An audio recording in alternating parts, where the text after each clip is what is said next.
West Bengal border ఇష్యూలో ఇప్పుడు ఒక మేజర్ డెవలప్మెంట్ జరిగింది.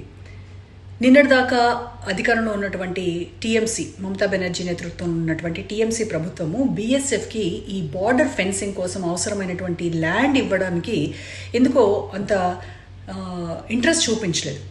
దానికి వాళ్ళు మేజర్గా 3 రీజన్స్ చెప్తున్నారు. ఒకటి, బీఎస్ఎఫ్ పరిధిని 15 కిలోమీటర్ల నుంచి 50 కిలోమీటర్లకి పెంచడం అనేది రాష్ట్ర హక్కులకు భంగం అని. ఇక రెండోది, రైతుల భూమి తీసుకుంటే వాళ్లకు నష్టం జరుగుతుంది అని. మూడోది ఏం చెప్తున్నారంటే ఈ బార్డర్ విలేజెస్లో ఉండేటువంటి ప్రజల లైవ్లీహుడ్ దెబ్బతింటుంది అని చెప్తున్నారు వాళ్ళు. కానీ మొదటి నుంచి బీజేపీ మాత్రం సీరియస్ ఎలిగేషన్స్ చేసింది.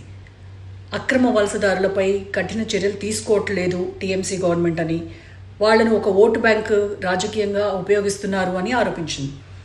ఇక కేంద్ర హోంమంత్రి అమిత్ షా అయితే పార్లమెంట్లో ఇదే విషయాన్ని ప్రస్తావిస్తూ ఈ అక్రమ చొరబాట్లు ఎక్కువగా జరుగుతూ ఉన్నాయి, ఫెన్సింగ్ కోసం కూడా భూమి ఇవ్వటం లేదని ఆయన పార్లమెంట్లోనే చెప్పారు.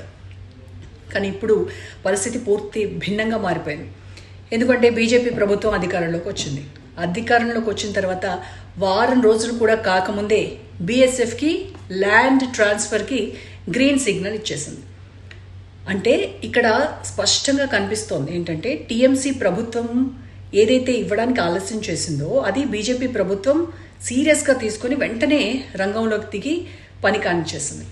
అయితే గ్రౌండ్ సిచ్యువేషన్ మాత్రం చాలా క్లిష్టంగా ఉంటుంది. ఈ వెస్ట్ బెంగాల్ బార్డర్ అంతా కూడా ఒకలాగా ఉండదు. ఈ గంగా నది, పద్మ లాంటి నదులు ఈ చాలా చోట్ల సరిహద్దుగా ఉంటాయి. వీటిని రివరైన్ బార్డర్స్ అని కూడా అంటారు. అక్కడ ఫెన్సింగ్ వేయడం అంటే ప్రాక్టికల్లీ అంత పాసిబుల్ కాదు. కొన్ని చోట్లయితే ఈ బార్డర్ లైన్ ఇళ్ల మధ్యలోంచి వెళ్ళిపోతుంది. ఆ ప్రాంతాల్లో ప్రజల సాగు భూములు సరిహద్దుకు అవతలు ఉండటంతో ఈ ఫెన్సింగ్ నిర్మాణం అనేది ఇంకా కష్టమైపోతూ ఉంది. అందుకే ప్రభుత్వం ఏం చేసింది, 2 విధాలుగా పనిచేయబోతుంది. దీంతో ఎక్కడ పాసిబుల్ అయితే అక్కడ ఫెన్సింగ్ వేయడం, ఎక్కడ పాసిబుల్ కాదు అనేది అక్కడ టెక్నాలజీ వాడటం. అంటే like thermal cameras, infrared sensors వాడటము, అండర్ వాటర్ సెన్సార్స్, ఇవన్నీ వాడి ఇలాంటి సిస్టమ్స్ ద్వారా ఎలాంటి చొరబాటు జరిగినా సరే వెంటనే అలర్ట్ వచ్చేలా అక్కడ సెక్యూరిటీ ఏర్పాటు చేస్తున్నారు.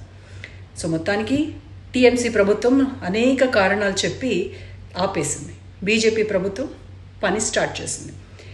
ఇక్కడ ముఖ్యమైన ప్రశ్న ఏంటంటే ఈ నిర్ణయం వల్ల నిజంగా అక్రమ వలసలు తగ్గుతాయా, ఈ బార్డర్ సెక్యూరిటీ బలపడుతుందా? దానికి సమాధానం రాబోయే రోజుల్లో తెలుస్తుంది.